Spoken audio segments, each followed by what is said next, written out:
భారత ఎన్నికల సంఘం ఆదేశాల మేరకు ఓటర్లకు ఈవీఎంలపై అవగాహన కార్యక్రమం నిర్వహించడం జరిగిందని నాయుడుపేట మున్సిపల్ కమిషనర్ శ్రీనివాసరావు తెలిపారు. పట్టణంలోని జెడ్పీ బాలుర ఉన్నత పాఠశాలలో ఓటర్లకు ఈవీఎంలపై అవగాహన కల్పించారు. అనంతరం కమిషనర్ మాట్లాడుతూ ఓటర్లందరూ తప్పనిసరిగా ఓటు హక్కు వినియోగంపై అవగాహన కలిగి ఉండాలన్నారు. ఈ క్రమంలోనే మున్సిపాలిటీలోని 76 పోలింగ్ కేంద్రాలలో ఓటర్లకు ఓటు హక్కు వినియోగంపై పూర్తి స్థాయిలో అవగాహన కల్పిస్తున్నట్లు తెలియజేశారు.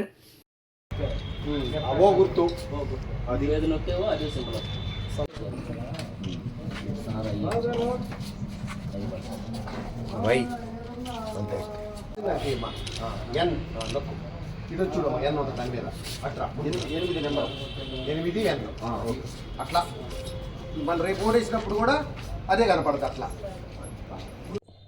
భారత ఎన్నికల సంఘం ఆదేశాల మేరకు గౌరవ కలెక్టర్ గారి ఆదేశాల మేరకు నాయుడుపేట పురపాలక సంఘ పరిధిలోని 67, 68, 69, 70, 71 పోలింగ్ స్టేషన్లలో ఏదైతే ఈవీఎంస్ ఉన్నాయో వీవీప్యాట్లు ఈవీఎంలు వాటిని ప్రదర్శించి ఓటు హక్కు ఎలా వినియోగించుకోవాలి, ఆ ఓటు వేసిన గుర్తుకే ఓటు పడుతుందా లేదా అనేది ప్రజలకి ఒక అవగాహన కల్పించాము. ఈరోజు ఈ 5 పోలింగ్ స్టేషన్లో ప్రజలు కొంతమంది వచ్చి ఓటు డిమాన్స్ట్రేషన్ చేశాము. కరెక్ట్గా పడతాయి, సాటిస్ఫాక్షన్, సంతృప్తి వ్యక్తం చేశారు ఓటర్లందరూ కూడా. ఎందుకంటే ఈవీఎంలు సరిగా పనిచేయవు, అలా ఉన్నాయి, ఇలా ఉన్నాయి అపోహలు ఉన్నాయి.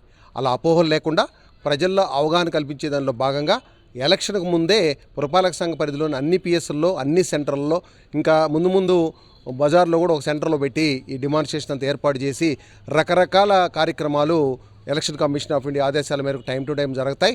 ప్రజలు ఓటు ఎక్కువ వేయాలా, ఎక్కువ మంది ఓట్లో పాల్గొనాలా అనే దానికి కూడా ముందు అవగాహన కార్యక్రమాలు ఎలక్షన్ కమిషన్ ఆఫ్ ఇండియా భారత ఎన్నికల సంఘం ఆదేశాల మేరకు వారు ఎప్పుడైతే ఆదేశాలు ఇస్తారో, ఏ కార్యక్రమాలు జరుపుకుంటారో ఆ కార్యక్రమాలు గౌరవ కలెక్టర్ ఆదేశాల మేరకు నాయుడుపేట పురపాలక సంఘ పరిధిలో మా ఈఆర్ఓ గారు, ఆర్డీఓ గారు, నేను ఏఈఆర్ఓగా నేను ఆ కార్యక్రమాలు అన్నీ కూడా నిర్వహించడం జరుగుతుంది.